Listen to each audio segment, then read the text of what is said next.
Hello everyone, my name is Basil Riley. Today's poem is titled The Vulture. Morning hour. The turkey vulture wakes from a night's sleep. Sitting in a tall dead tree, the vulture spreads its wings. He holds his wings at half span for the sun to find. Feathers are preened with great care by his massive beak. As all other mornings, hunger is pulling hard at his perch. With no particular timing, the vulture steps into flight. His enormous wings easily lift him into the morning sky. With the warm air beneath his wings, he begins his quest.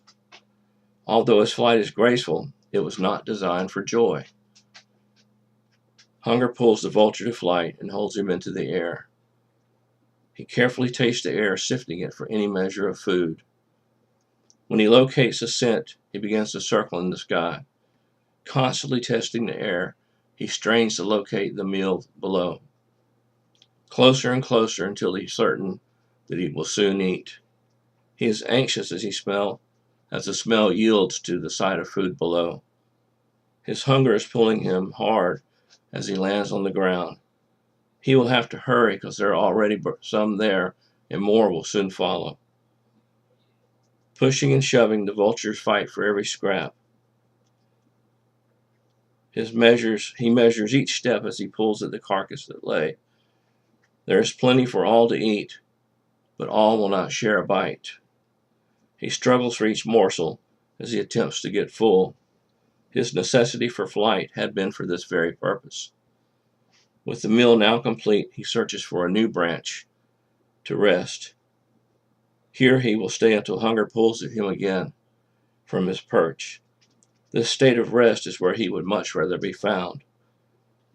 Flight is just a heavy burden that hunger has cast upon his wings. Thank you, and I hope you enjoyed the poem, The Vulture. I wrote this poem while riding on a train from Washington, D.C. to Miami for a conference.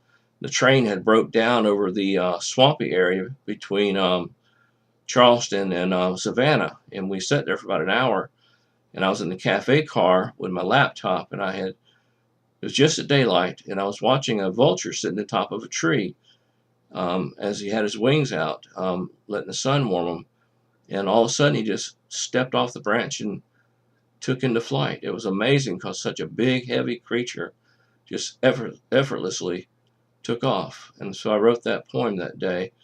And I write in what I call writing in plein air. So if you go to my website, you can read about that.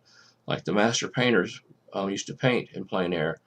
And I believe that style of writing works good because you're more inclined to write about the event with words that really fit and describe the event, because I personally think it's more about that than it is the particular style of poem that you're going to come up with, or the framework or the poetry.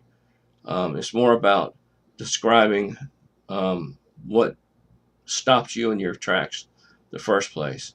And that's why a lot of poets write on scraps of paper or their arm or their hand or a pack of matches or a receipt paper or whatever. So happy writing to all of you, and thank you for listening.